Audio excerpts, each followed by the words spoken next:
Hello दोस्तों, आज हम देखने वाले हैं कैमवर्क्स में स्टॉक डिफाइन कैसे करते हैं। ठीक है दोस्तों, तो स्टॉक डिफाइन करना बहुत ज़रूरी होता है। जहाँ पे स्टॉक है वहाँ का खाली टूल पाथ रन होना चाहिए। इसके लिए हमको स्टॉक मॉडल डिफाइन करना बहुत इम्पोर्टेंट रहता है। बिना स्टॉक मॉडल डिफाइन करे आप प्रोग्रामिंग नहीं बना सकते। ठीक है दोस्तों, चलिए सबसे पहले स्टॉक मॉडल कैसे डिफाइन करते हैं वो देखते हैं।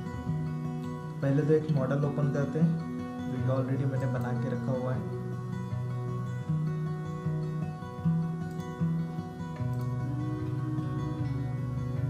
ओके दोस्तों, ये मैंने मॉडल बना के रखा हुआ है ऑलरेडी। तो इसके लिए हमको स्टॉक डिफाइन करना है। सबसे पहले हमको मशीन डिफाइन करना होता है। तो यहाँ पे इंचेस में है, हमें मैट्रिक में लेना है। तो मैं यहाँ से कस्टम करके मिलीमीटर मतलब mm में लेता हूँ। ठीक है, तो मशीन यहाँ पे मेरी mm में हो जाएगी। Matric select. ओके दोस्तों, जो मेरी 3 एक्सिस की मिलिंग BMC रहेगी, मिल BMC वो मैट्रिक में आ चुकी है। तो सबसे पहले हम लोग स्टॉक मैनेजर कैसे डिफाइन करते हैं वो देखेंगे। Right click, edit definition. तो यहाँ पे जो है इसका जो टोटल लेंथ और विड्थ रहेगा और डेप्थ रहेगा वो पूरा सॉफ्टवेयर ऑटोमेटिकली रिकॉग्नाइज कर लेता है। जो कि यहाँ पे स्टॉक साइज दिखा रहा है एक्स को, यानी कि विड्थ को दिखा रहा है एक्स डायरेक्शन को 88 है, वाई को 25.4 है और जेड को जो है उसका टोटल लंबाई जो है वो 385 है। ठीक है दोस्तों, तो जो स्टॉक मॉडल है उसने ऑटोमेटिक पूरा ब्लॉक लिया हुआ है, जो कि हम मिलिंग करके लेते हैं तो उसके हिसाब से लिया है। तो सबसे पहले हमें होता है कि ये अगर जो कॉर्नर चाहिए, रेडियस जो चाहिए, तो रेडियस के लिए हमको फिनिश करके नहीं लेते हैं, तो थोड़ा सा प्लस रखते हैं। तो थोड़ा सा प्लस रखने के लिए यहाँ पे हमको वैल्यू डालनी होती है। तो ये 2 mm अगर डाल दिया तो बोथ साइड को 2 mm जाएगा। अभी 2 mm बहुत छोटा दिखता है दोस्तों, तो हम थोड़ा ज़्यादा डालेंगे। यहाँ पे देख सकते हैं आप 2 mm बहुत छोटा दिखता है, तो हमको 5 mm डाल लेते हैं दोस्तों। ठीक है, आप देख सकते हैं यहाँ पे 5 mm आता है। और यहाँ पे जो है y को z को जो है हमें वन साइड को उसको भी 5 mm डाल सकते हैं हम लोग। तो देख सकते हैं आप हम लोग यहाँ पे उसका ब्लॉक का साइज पूरा डिफाइन हो गया है। ठीक है दोस्तों, ये एक होता है कि बाउंडिंग बॉक्स के अंदर डाल सकते हैं हम लोग। ठीक है दोस्तों, और दूसरा होता है कि प्री डिफाइंड बाउंडिंग बॉक्स होता है, जहाँ पे हमें वैल्यूज डालना होता है। जैसे मान के चलिए कि हमें यहाँ पे 88 की जगह मान लीजिए 100 का आया है, तो मैं यहाँ पे डायरेक्टली 100 डाल दूंगा वो सेंटर से, क्योंकि यहाँ पे सेंटर दिया हुआ है तो सेंटर से वो ऑटोमेटिक डिवाइड करके लेगा। तो मान लीजिए कि मुझे ये 385 की जगह पे 400 आया है, तो मैं यहाँ पे डायरेक्टली 400 डाल दूंगा। ठीक है दोस्तों, तो यहाँ पे ये प्री डिफाइंड बॉक्स होता है, जिसके तहत वो सिस्टम ओरिजिन से डिवाइड होता रहता है। ठीक है दोस्तों, सेंटर से उसको। तो यहाँ पे अगर हमको हल्का सा चेंज करना है तो हम लोग यहाँ से उस स्टॉक मॉडल को मूव भी कर सकते हैं। जैसे मान लीजिए मुझे 2 mm थोड़ा सा शिफ्ट करना है, तो आप लोग देख सकते हैं यहाँ पे 2 mm शिफ्ट होता है। और मुझे यहाँ पे और थोड़ा शिफ्ट करना है, तो मैं यहाँ पे और थोड़ा शिफ्ट भी कर सकता हूँ। ठीक है दोस्तों, तो अभी तो मैं फिलहाल यहाँ पे इसको 0 पे रखता हूँ।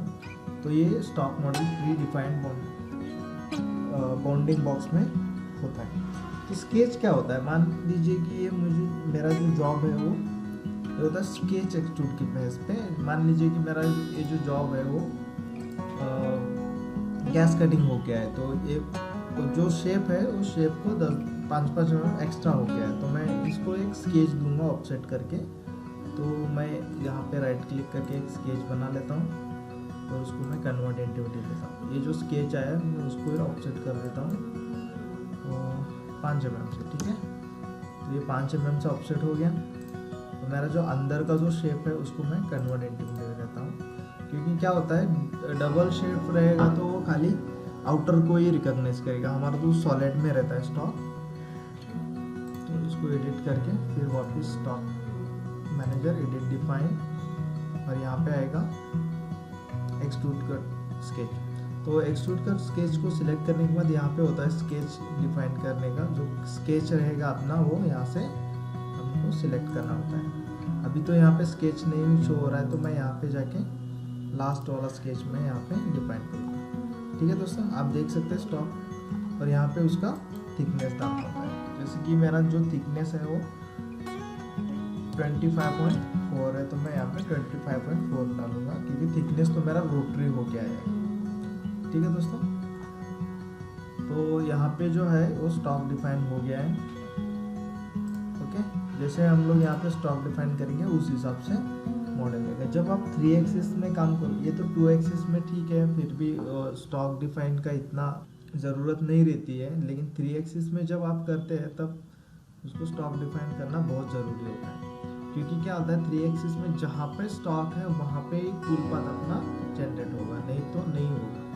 ठीक है दोस्तों, तो स्टॉक डिफाइन करना बहुत ज़्यादा ज़रूरी है, और ये इसमें से ज़्यादातर आप लोग देख सकते हैं 3 एक्सिस में यहाँ तक पूरा डिफाइन हो जाता है। अब नेक्स्ट और देखते हैं सिलेंड्रिकल स्टॉक कैसे डिफाइन करते हैं।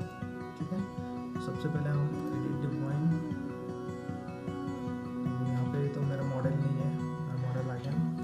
तो ये जो मॉडल है वो 4th एक्सिस का है, और ये जो मॉडल है हमको सिलेंड्रिकल में आया है, मतलब राउंड शेप में है। तो इसके लिए हमको यहाँ पे सिलेंड्रिकल राउंड वाला स्टॉक मॉडल डिफाइन करना होता है, जो कि इसके डायमीटर जो रहेगा 50.8 ऐसा कुछ तो इसका डायमीटर है। और हमें यहाँ पे सबसे पहले स्टॉक मैनेजर को एडिट डिफाइन करके सिलेंड्रिकल में जाना होता है।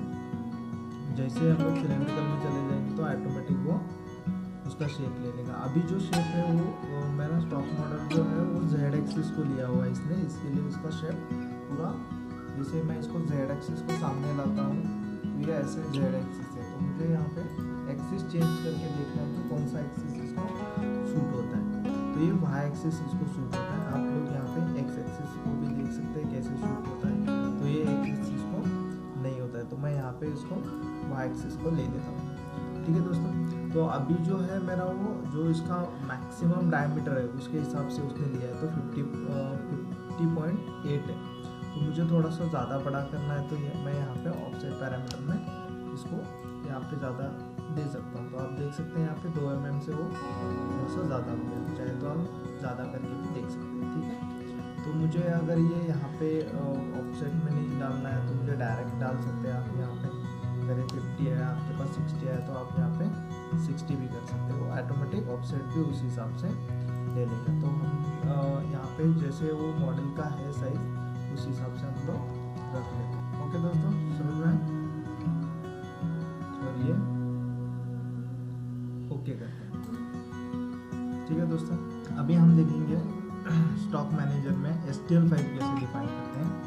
ठीक है, तो ये वाले तो हमने सिलेंड्रिकल देख लिया है। अभी देखते हैं STL फाइल कैसे डिफाइन करेंगे। STL फाइल एक होती है जो कस्टमर आपको भेज देता है, जिसमें कास्टिंग का रहेगा, तो उसमें एक फिनिश मॉडल का ड्राइंग रहता है और ये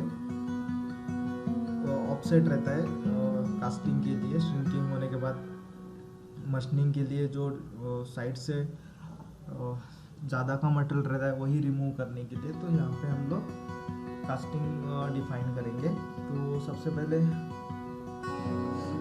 ठीक है दोस्तों, अभी हम करते हैं कास्टिंग का जो फाइल एक रहता है STL में, तो उसको कैसे stock model as a stock model हम लोग उसको कैसे कॉल कर सकते हैं, ये हम देखेंगे। सबसे पहले कैमॉस फीचर्स ट्री, तो स्टॉक मॉडल डिफाइन, वो जो फाइल रहता है वो STL में रहता है। तो हमें यहाँ पे STL का ऑप्शन दिया हुआ है STL फाइल, तो हमको यहाँ से सिलेक्ट करना होता है STL फाइल। मान लीजिए यहाँ पे मेरा कस्टमर के यहाँ से STL फाइल आया है, जो कि मेरा एज अ स्टॉक मॉडल मुझे यहाँ पे मॉडल को कॉल करना है। तो मैं यहाँ पे सिलेक्ट करूँगा और ओपन कर दूँगा। तो यहाँ पे ये मेरा स्टॉक मॉडल रहेगा, जो कि ये देख सकते हैं आप, ये नीचे का तो फिनिश है, ऊपर से थोड़ा मशीनिंग करना है तो हम लोग यहाँ पे इसको एज अ स्टॉक मॉडल हम यहाँ पे डिफाइन कर सकते हैं। ठीक है दोस्तों, तो ये हो गया स्टॉक मॉडल STL में ऐसे डिफाइन होता है। अगर कोई दिक्कत आ रही है तो मुझे कमेंट कर दीजिए, मैं आपको गाइड कर दूँगा स्काइप पे लेके या फिर टीम्स में या फिर एनीडिक्स में लेके मुझे कॉल कर दीजिए, मैं आपको गाइड कर दूँगा ऑनलाइन लेके। ठीक है दोस्तों, STL में कभी कभी क्या होता है, उसका ओरिजिन रहता है वो पूरा शिफ्ट हुआ रहता है, तो उसको थोड़ा सा ओरिजिन कभी कभी चेंज करके लेना पड़ता है। हो सकता है आपका कास्टिंग का ओरिजिन अलग होगा और पार्ट का अलग रहेगा, तो डिफाइन करना बहुत डिफ़िकल्ट हो जाता है। तो इस हिसाब में हमें सबसे पहले उसको ओरिजिन सेम करके लेना चाहिए। तो उसको एक वीडियो में ओरिजिन भी सेम करने का मतलब एक्चुअल ओरिजिन कैसे सेम करते हैं चेंज करने का, वो भी मैं एक वीडियो में पूरा दे दूँगा। जैसे कि ये कोऑर्डिनेट सिस्टम है, इसके ऊपर भी हम लोग एक डिफाइन करने वाले एक वीडियो बनाने वाले हैं, तो हम लोग यहाँ पे भी उसको बता देंगे कि कैसे डिफाइन किया जाता है कोऑर्डिनेट सिस्टम में भी। तो ये तो स्टॉक मॉडल हो गया। तो अभी जो है मुझे एक मान लीजिए कि मेरा जो मॉडल है वो एक अलग मतलब एक पार्ट में ही है, तो पार्ट में भी हम लोग यहाँ से उसको कॉल कर सकते हैं। ये डेफिनेशन ये पार्ट जो कि सॉलिडवर्क्स का ही पार्ट रहेगा, अगर आपको वो सॉलिडवर्क्स का पार्ट भेजा है तो उसको ऐसे सिलेक्ट करके यहाँ पे हम लोग खाली पार्ट को भी हम यहाँ से डिफाइन कर सकते हैं। और इसका ओरिजिन चेंज है दोस्तों, तो इसको अलग से हमको डिफाइन करना पड़ेगा। तो ये भी देख लेते हैं सेम आता है क्या।